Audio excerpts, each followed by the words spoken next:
You can either keep your comforts or keep your dreams. This is Million Dollar Sales Director Nikki McDaniel from Rapid City, South Dakota, filling in for Callie DeBlander Brigham. Well, here we are, the last day of double credit.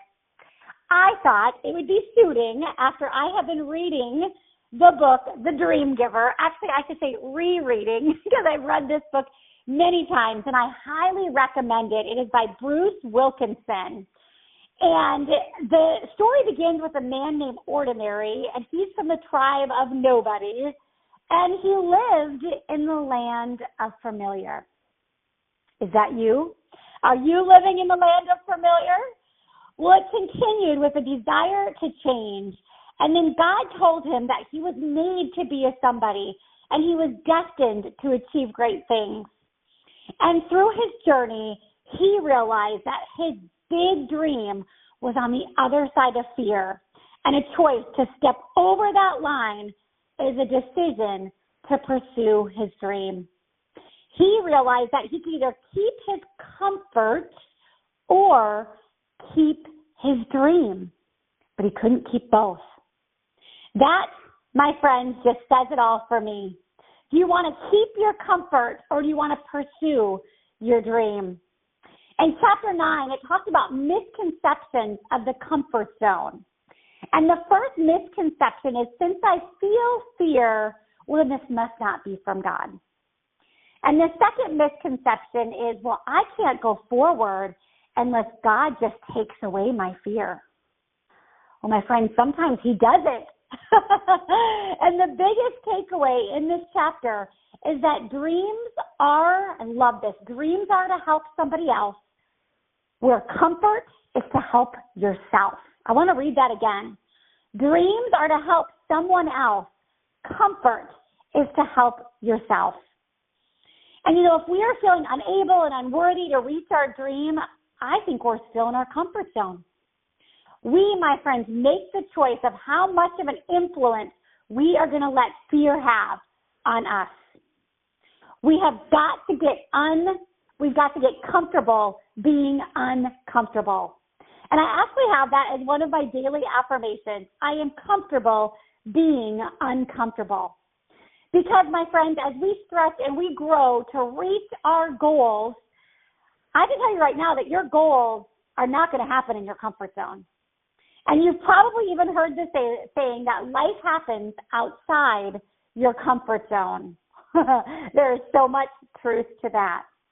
I even once heard that comfort is the enemy of achievement. Ooh.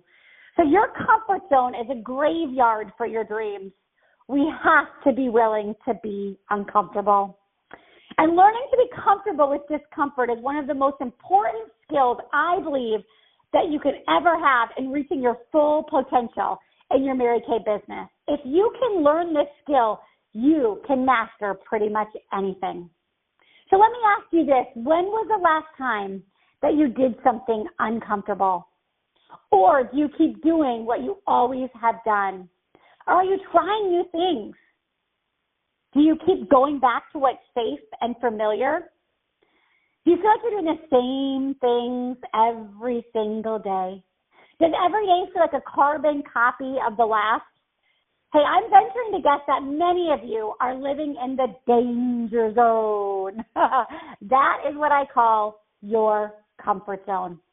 So why do people stay in their comfort zone? Well, it feels safe, and there's no anxiety, and there's no pain, and they like to be in control of their environment, and there's no uncertainty in your comfort zone. Everything is really predictable. I mean, you're not going to have to ever worry about failure or rejection. But the main reason people stay in their comfort zone is because of fear. But remember, when you run away from fear, your fear is not going to go away. It is just going to come back with a vengeance the next time you're in that same situation. Okay, here's a paradox about getting out of your comfort zone. The more you protect yourself from fear, the more it will grow. For example, let's just say you work another job. Let's pretend for a second that you've been crushing it at work and you feel like you definitely deserve a raise. So as soon as you start thinking about asking your boss for a raise, your brain kicks into full gear. Oh my gosh, what if he says no? What if he laughs at me? What if I don't appear confident and assertive enough and it actually hurts my credibility? Within seconds, you're already thinking about all of the possible negative outcomes that can occur if you ask your boss for a raise. So now you decide not to do it and you resolve that you'll just do it tomorrow. How many times have you said that to yourself? Tomorrow comes along and the same thing happens. You feel anxious, afraid, and hesitant to take control of your life and ask for what you want. So instead of having a risky conversation, you leave it be once again. Y'all, this leads to a vicious cycle that repeats itself day after day, and your fear just continues to grow due to your lack of action. Eventually, you are even going to get to a point where you've avoided the uncomfortable conversation with your boss so many times that your fear just feels insurmountable. Days, weeks, and maybe even months go by, and you still find yourself in that exact same situation as you were when the idea first popped into your head. This is how the comfort zone ruins your life. But as Nelson Mandela famously said, there's no passion to be found playing small and settling for a life that is less than the one that you are capable of living. Learning how to get out of your comfort zone leads you to a life that you're capable of living. And the further outside your comfort zone you go, the more you're going to learn. You know this. The faster you're going to grow, and the sooner that you're going to reach your goals and your full potential. And I even read, did you know that putting yourself in new and unfamiliar situations, it triggers a unique part of your brain that releases dopamine, nature's make you happy chemical. Here's a mind blower. That unique region of the brain is only activated when you see or experience completely new things. Few people actually enjoy the feeling of being uncomfortable. The challenge is you've got to get past that initial feeling of wanting to return to the norm, to the land of familiar, so that you can grow and benefit from that discomfort. Discomfort, it brings engagement, it brings change. It means you're doing things that others are unlikely to do because so many people, my friends, are hiding out in their comfort zone. Mark Zuckerberg once said, the biggest risk is not taking any risk. In a world that's changing really, really quickly, right? The only strategy that is guaranteed to fail is not taking any risks. And the tasks, they always seem painful at first, but you'll achieve more and more as you move past your comfort zone. Repetition will expand your comfort boundaries. So if you practice your discomforts enough with different activities, your comfort zone is going to expand to include discomforts. And then, guess what? You can master your personal bubble. Think about it. How many times were once uncomfortable for you, and now you can do them, they're not uncomfortable at all.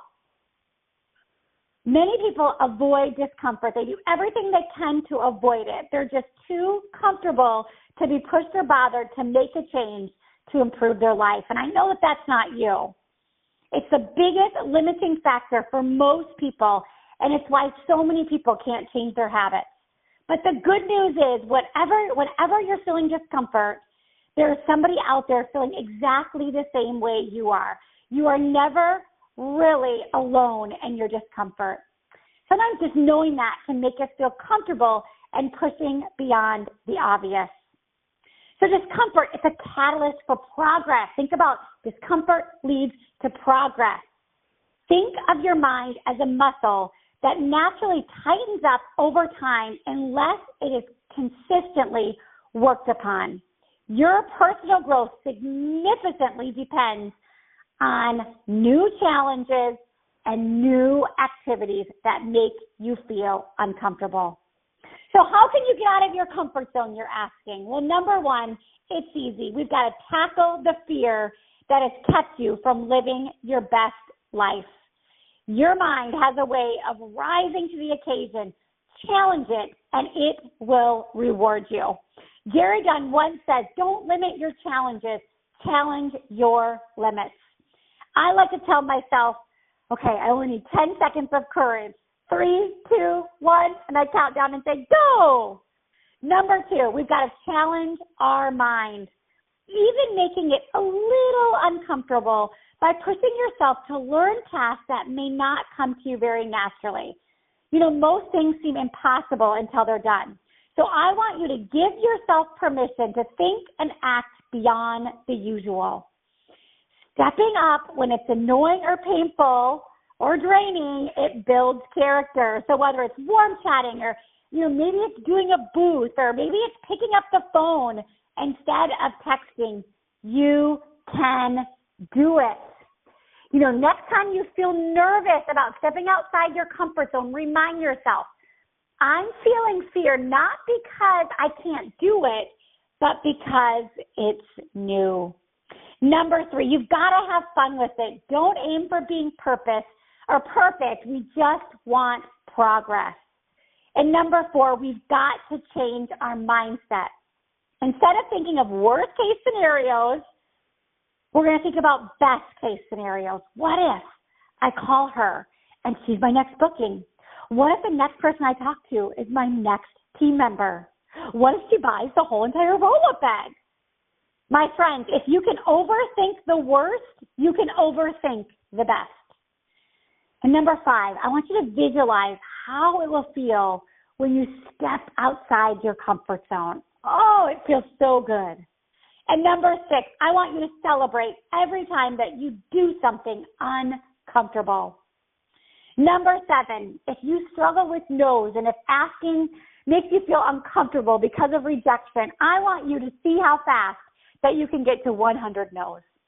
That, my friends, will help you get out of your fear because, my friends, you're only going to get through a few and then somebody's going to say yes. And number 8, here it is. You've got to be willing to try new things. Can you eat at a new restaurant? Could you take a cold shower? Could you sign up for a new yoga class or a painting class? Or could you go 24 hours without electronics? Or could you go to a movie all by yourself? Do something spontaneous. Do something new. And the last one, number 9, I want you to do one thing every day that scares you.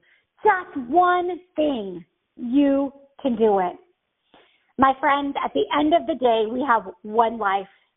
And if you spend that life trapped in your comfort zone, you're going to restrict your ability to become the person that God has intended you to be. Growth is painful. Change is painful, but nothing is more painful than staying exactly where you are.